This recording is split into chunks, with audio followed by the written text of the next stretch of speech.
Alright, this is Lesson 26, Constitutional Crisis and Settlement in Stuart, England. This is James I. He is the first of the Stuart line. He strongly believed in divine right theory, the idea that he is ordained by God to be king. Messing with him is basically kind of messing with God's will. He inherits a large debt, and James chooses to use custom duties called impositions to avoid asking Parliament, summoning Parliament, and trying to get money from Parliament. Now, custom duties are basically charges you give to ships who come in who want to sell their goods in your country. Now, Parliament's not going to be happy that he's trying his darndest not to have to deal with them, but they're going to work with them somewhat. He's not going overboard and antagonizing Parliament. And also he's going to inherit what every king and queen since Henry VIII has inherited, which is a divided church ever since the Reformation. Puritans are part of this division in the church. James will reject the Puritan position at Hampton Court Conference in 1604, basically the idea that they should move away from Episcopalian organization for the church and move toward either Presbyterianism or, for some, the Congregationalists, just each church being independent. Now, these religious dissenters, among the Puritans, many of them will choose to leave the country and go to the New World. And so you have the Plymouth Colony, the Massachusetts Bay Colony, that has this really strongly Puritan personality, even though it's not like everybody who were part of these colonies were Puritan. Now, James I's court is scandalous, corrupt. The Duke of Buckingham is a friend of his, maybe more than a friend according to some of the people of the time. And the Duke of Buckingham controlled patronage, who got what, and sold titles. And this, of course, is not a good thing, not a good way to run your government. James I had an unpopular foreign policy. It was seen as pro-Catholic. He managed to get peace with Spain, which is a Catholic powerhouse, and he favored more tolerance for Catholics. He wasn't very quick to move into the 30 Years' War to help the Protestants battling Philip II, and he also attempted to arrange a marriage between his son and Catholic princesses of Spain and then eventually France. His son, Charles I, in 1624 will go to war with Spain, basically because Parliament is pressuring him to. This war is underfunded by Parliament. They don't give him enough money to actually do it right, so he levies new tariffs and duties. He even revives old taxes that have been discontinued, and he's going to use forced loans. Forced loans are basically, he just tells somebody, hey, I'm going to take some money from you, I'll pay you back later, and if they protested, he put them in prison. And another way to save money, instead of building barracks and housing for his troops, he would quarter them in other people's homes. This is hugely unpopular.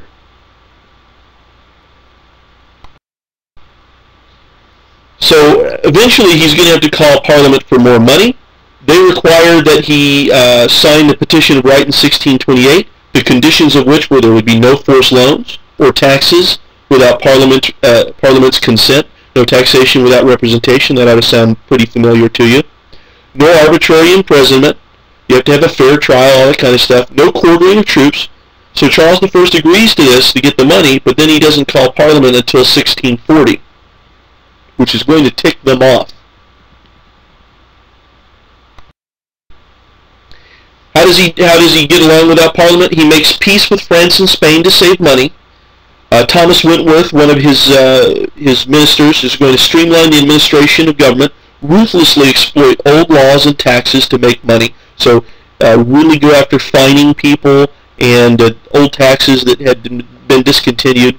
He will try to make the Scottish, this is the problem though, he's made peace with France and Spain, but he's going to try to make the Scottish Church use the English Episcopal system in the Book of Common Prayer. And the Scots use a Presbyterian system, so they're going to rebel. And this means that Charles I has to call Parliament.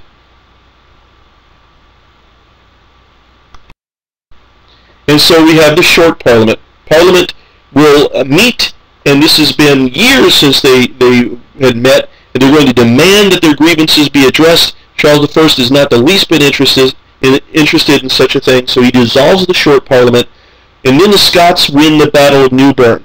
So he reconvenes Parliament. He has to call him back because, hey, he's going to lose the war, and that's not good. So now we have the Long Parliament. This is going to lead to civil war, guys. Merchants and landowners are going to resent his autocratic style and all these taxes. Puritans resent his religious policy and the fact that he married a Catholic woman. So, and the Parliament was supported widely by 1640, so Charles I is not in the greatest position. Here we see to the left, we see William Laud, his archbishop, who also agreed with him and was definitely not the friend to Puritans. And his second wife, who was Catholic, she didn't cause him to become Catholic. He had already been interested in Catholicism with his first wife. So the Long Parliament, the House of Commons will impeach Stafford, one of his ministers, who will be executed in 1641, and his Archbishop Laud, William Laud, will be impeached, and by 1645 he's executed. The courts that Charles has been using to fine people and all this kind of stuff will be abolished. They will ban new taxes without their consent, and the Long Parliament will require that they meet at least every 3 years, and also required that he could not dissolve Parliament without their consent. So they're really getting really strident in their position, and this is going to come to a head. But it's not like Parliament is some sort of organized unitary force, a united force. There are factions among the Protestants. They're divided over religion. Presbyterians and Independents both want to abolish the Episcopal system and the Book of Common Prayer, but then you have the Anglicans who want to maintain the status quo. So you have Anglicans, you have the Presbyterians, and then you have the Independents. We also know them as Congregationalists. And so October 1641, things are going to get really interesting. Parliament will be asked for more money for the army. Some ministers, some members of Parliament, MPs, members of Parliament, will argue that Parliament should be the commander-in-chief, should be in charge of the army. They don't trust him with an army. So Charles I will invade Parliament, something no other king ever did or has ever done, to arrest some members of Parliament. Now they got word about this, and so they escaped before he got there. Here we see a picture of Parliament being addressed by the king, and he basically is telling them, hey, let me know where these guys are, and he's being told in somewhat eloquent fashion by the fellow kneeling there that in this house he knows only how to speak certain things or something like that. Basically, he's loyal to Parliament, and he's not going to rat anybody out, and he doesn't really listen to the king in that building. So Charles I will leave London. This is basically because Parliament takes control of London, and so he basically escapes London to raise an army. And the House of Commons will pass the militia ordinance to raise its own army. This means civil war. It's going to be the king and his cavaliers versus Parliament and their roundheads. And here we see a depiction of some roundheads breaking into a cavalier's home. And you can see probably now you know why the roundheads are called roundheads, the strange kind of lobster-shaped helmets that they had. Well, lobster-tailed helmets. So Oliver Cromwell is going to be the leader of their army, and he will lead the Puritan Republic basically from 1649 till 1658. There are two reasons for parliamentary victory. One, they allied with the Scots with a commitment that they would establish in England a Presbyterian system, and of course the reorganization of the Roundhead Army by Oliver Cromwell.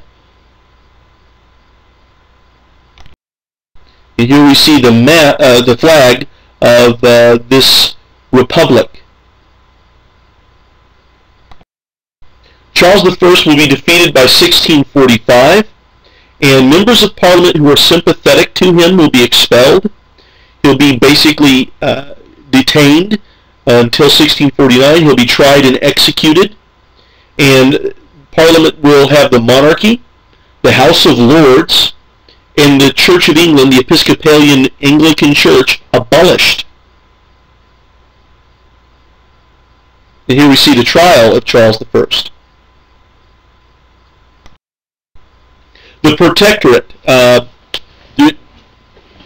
this Commonwealth will brutally conquer Scotland and Ireland, and things are not running particularly well.